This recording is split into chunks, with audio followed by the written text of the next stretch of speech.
Hello everyone, this is Dr. Priyanka. Today quickly we will revise the important foramens which are present at the base of the skull. So first important foramen which we are going to see will be the foramen ovale. This is the foramen ovale.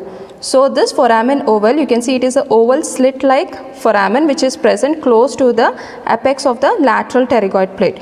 And the important structures which are passing through the foramen ovale can be remembered as a mnemonic male. So the structures are mandibular nerve, accessory meningeal artery, lesser petrosal nerve and emissary vein communicating the cavernous sinus with the pterygoid venous plexus. The next foramen will be the foramen spinosum, which is present just posterior to the foramen ovale. So the structures which are passing through the foramen spinosum are middle meningeal artery, nervus spinosus from the trunk of the mandibular nerve and sometimes the posterior division of the middle meningeal sinus. Then the next foramen is the foramen lacerum.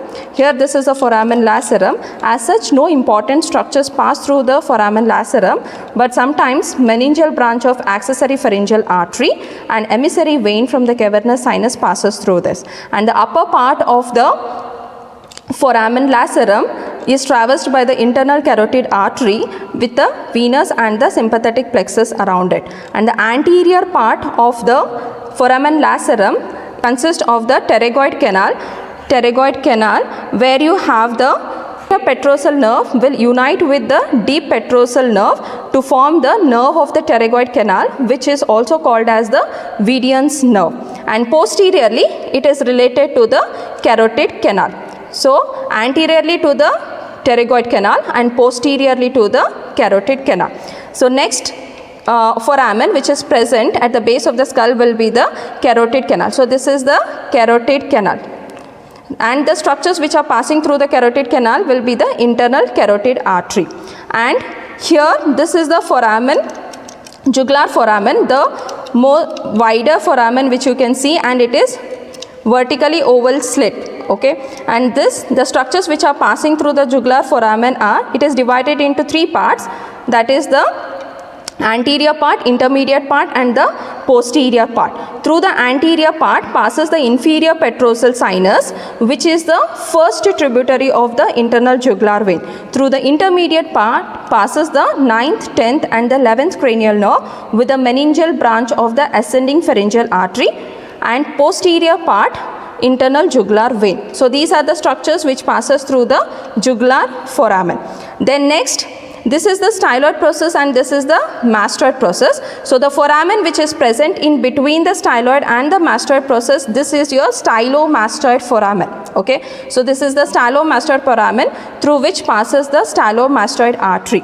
Then next, you can see this is the occipital condyle, and anterior to the occipital condyle you have got the hypoglassal canal. So this is the hypoglassal canal through which passes the hypoglassal nerve, meningeal branch of ascending pharyngeal artery and emissary vein connecting the sigmoid sinus with the internal jugular vein.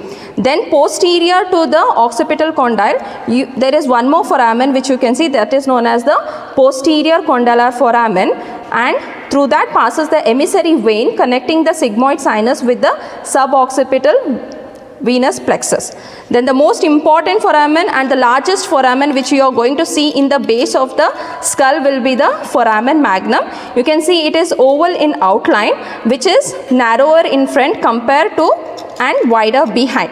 And this foramen magnum is divided into two parts through the apical ligament, which passes through the tubercle which is present on the inside of the occipital condyles. So this is the foramen magnum, and you can see the apical ligament which passes from the tubercle of the occipital condyles will divide the foramen magnum into two parts, that is the anterior part and the posterior part. Through the anterior part passes the apical ligament of Dens, then the upper band of the cruciate ligament and the membrana tectoria. Since only the ligament passes through this anterior part, it is also called as the osteoligamentous compartment. And through the posterior wider part passes the lower end of the medulla oblongata and along with the meninges and the fourth part of the vertebral artery surrounded by the sympathetic plexus of veins, then the spinal accessory nerve and the anterior and the posterior spinal arteries.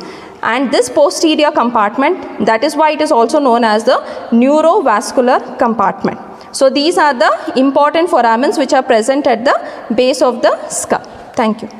So lastly, we will revise which are the foramens which we have seen at the base of the skull. So this is the foramen ovale, foramen spinosum, foramen lacerum, carotid canal, jugular foramen, hypoglassal canal, this is the hypoglassal canal, posterior condylar foramen, and this is the largest foramen, that is the foramen magnum. Thank you.